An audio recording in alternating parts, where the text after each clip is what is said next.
Okay, Liverpool just drawn 1-1 with Newcastle, and I think if you looked at the game and just at that one result, you could say, look, Liverpool deserved to win that game.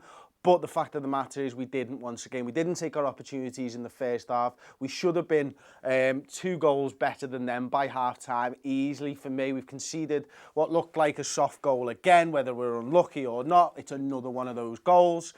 We didn't manage to break Newcastle down other than a wonder strike by Philippe Coutinho.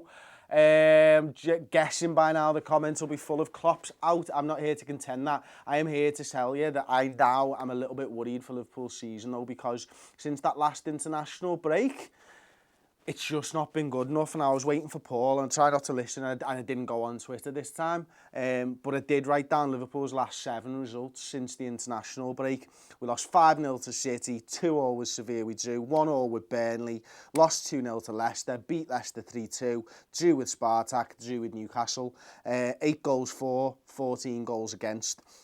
5 points from 12 in the league. Now, I did a stat show on the redmentv.com at the beginning of the month or the end of last month, and I looked at it and thought, you know what, Liverpool should be getting at least 9 points out of those 12, and 5 points out of 12 with that amount of goals conceded isn't good enough. And, it's very easy for me to sit here week by week by week and keep saying we should have won that game, we should have won this, we should have won that, we were unlucky, unlucky. But I think sometimes you've got to take a bit of a wider view and look at the run of games that you've just played. We've said for a couple of years now on the Redmen TV, and lots of people say this, look at games in groups of 6. Rodgers used to say it all the time, like judges on those 6 games. Well, judging on those 7 games, that's not good enough for Liverpool Football Club. Right now, we're 7th in the league, and the worrying thing for me is we're the 6th best side in this league. Manchester City, Manchester United, Chelsea, even Arsenal and Tottenham are all better than us at the moment, and the reason for that is a few things. We're not taking our chances, we're a little bit weak defensively.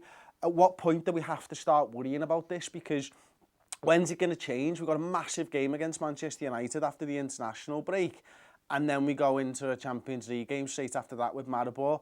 Now, that game against Manchester United, it's a worry. They're 7 points ahead of us in the league, and I'm thinking, you know what, the form that we're in right now, what's going to happen in that game? Are we going to be able to live with Manchester United? It doesn't really matter. I need to talk about Newcastle as well, but I am massively concerned about Liverpool's form at the moment, and there's kind of nothing that we can do about it, because obviously the transfer window's shut. We need to get players involved, we need to get them scoring. We've tried to get Sturridge involved today, performance wasn't good enough.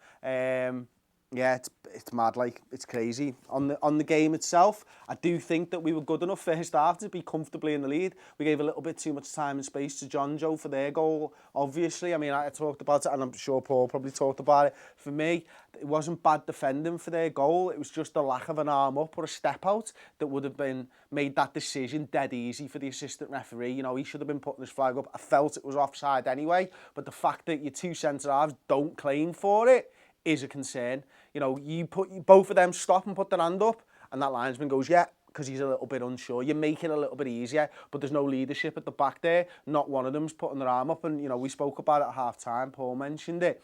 Maybe Matip's not got his arm up because he's chasing him down. Well, in that case, it's Dejan Lovren to put his arm up, isn't it? But I felt if they're confident in what they were doing was the right decision, the step out makes that so easy.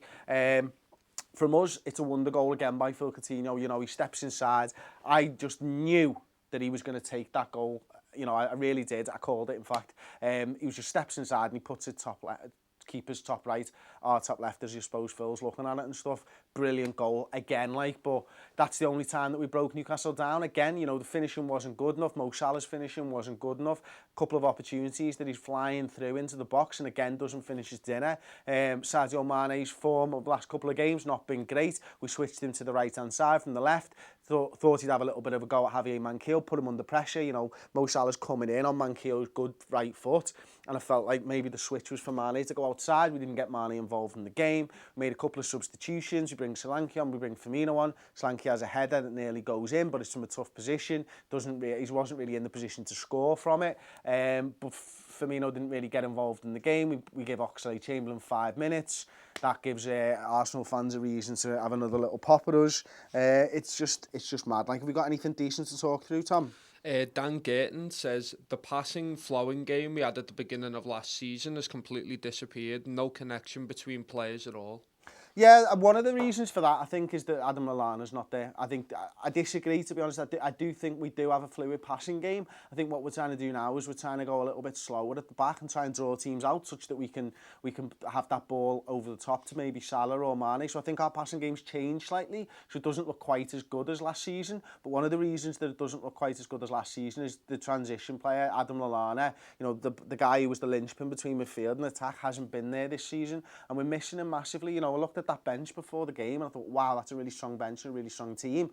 Didn't turn out like that, but you throw Adam Lallana into the mix there and a big player is missing out on the bench there, and you know, we desperately need him. I think Phil Coutinho's doing a very good job of playing midfield, but he seems to be, what's the best way to phrase this? It still seems like Phil Coutinho is very much one side of the pitch, whereas I always felt when Adam Lallana was playing right side of the midfield, he was equally as likely to end up on the left side playing someone in as he was on the right side. So I don't know whether Coutinho sort of reverts to type and sort of swings out to the left a little bit more, whereas Adam Lallana was very comfortable as a central attacking midfielder and would pop up all over the line. So I do feel like, although Coutinho's doing a very good job, I think Adam Lallana is even better at that position because he's just been doing it for longer. Let's go, Tom.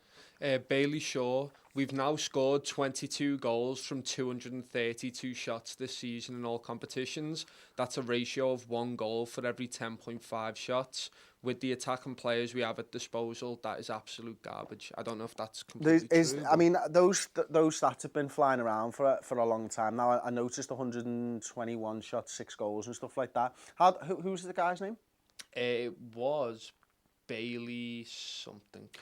Is that, can you tell me some of the other top teams in the league so that I can compare it against? Because it could be that everybody's playing and shooting once and scoring, you know, shooting 10 times and scoring once. Without context, these stats means absolutely nothing. I think that's something that everyone should know. How many times have Manchester United shot and how many goals have they scored, for example? Give us a little bit of context and I'll discuss the comment more in depth. We've got another one for me, mate. Theo Bradshaw, would we be higher in the league with Van Dijk?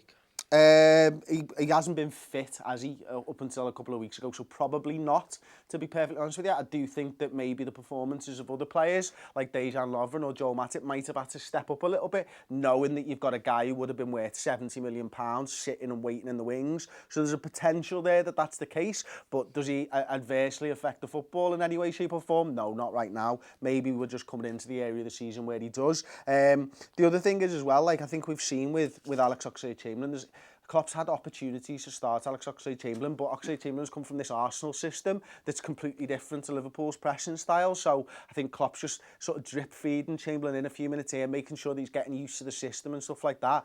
And I even think that, you know, as good a centre-back as Van Dijk is, he'd have to get up to match fitness, and we'd probably be frustrated as Liverpool fans maybe if Klopp was to have signed Van Dijk and brought him in for 10-15 minutes at the end of games. But that's just the way the Klopp is. The system's important to him, and as such I think the players have to show that they're willing and they're ready to play in the system before they get their opportunity. But like it's a moot point. It doesn't fucking matter. He's not our player. Why are we talking about him? We should be working out ways that we can get this Liverpool side scoring points in the Premier League and scoring goals and not conceding. That's what Liverpool have got to concentrate on right now. We're in a rut, a bad rut of form at the moment. We've got an international break. We need to clear our heads. Klopp needs to work with whoever's not going on international duty, get them in, and maybe get them in for the game against Manchester United, because work on the training ground is where this Liverpool side improves.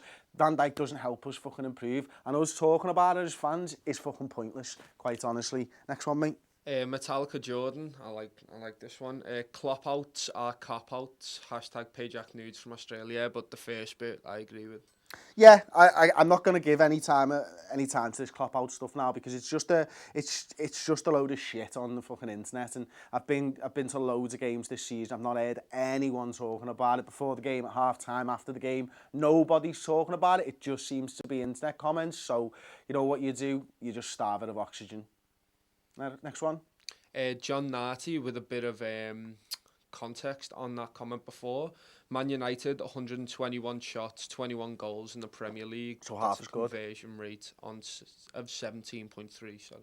Yeah, so this is and that's really good. Manchester United are in great form at the moment. This is a Liverpool side that aren't in great form. Everyone goes through peaks and troughs in seasons. I'm sure if I can pick later on in the season, it might be completely different. I'm not disagreeing with you. I don't think it's good enough, but I think that just shouting out these random fucking stats that you see on Twitter and on Instagram doesn't do anyone any favours. The fact of the matter is, 2 weeks ago, everyone was talking Salah, Mane, Firmino, and Coutinho was the best attack in the league. They've still got the potential to become the best attack in the league. So rather than shout out fucking Joe 90's fucking tweet, get behind the team. Owen Gallagher, frustrating result, but we go again. Lose, draw, win, Liverpool till I die. In Klopp and this team, I trust to turn it around. You'll never walk alone. Yeah, same here, mate. And listen, we had a chat on the team news, someone about the Ancelotti stuff, didn't he? And, I wanted Ancelotti at the time. I'd not swap him for Jurgen Klopp. Now, Jurgen Klopp gets this football club. You can see how frustrated he is and prickly he's been in his interviews over the last few weeks and stuff. This guy is fucking bleeding inside because we're not picking up as many points and as many goals and we're conceding too many goals. It fucking hurts him. And that's what I want to see as a Liverpool manager. I want to see them pissed off when it's not going their way. And I know that he'll be fucking there tomorrow morning at whatever fucking time in the morning it is, trying to make sure that the next game goes differently. He's got almost 2 weeks now before the Manchester United game. There's one guy at this football club that I put my trust in. It's Jurgen Klopp. You should too. Thanks for watching. I'll see you next time on the Redmen TV.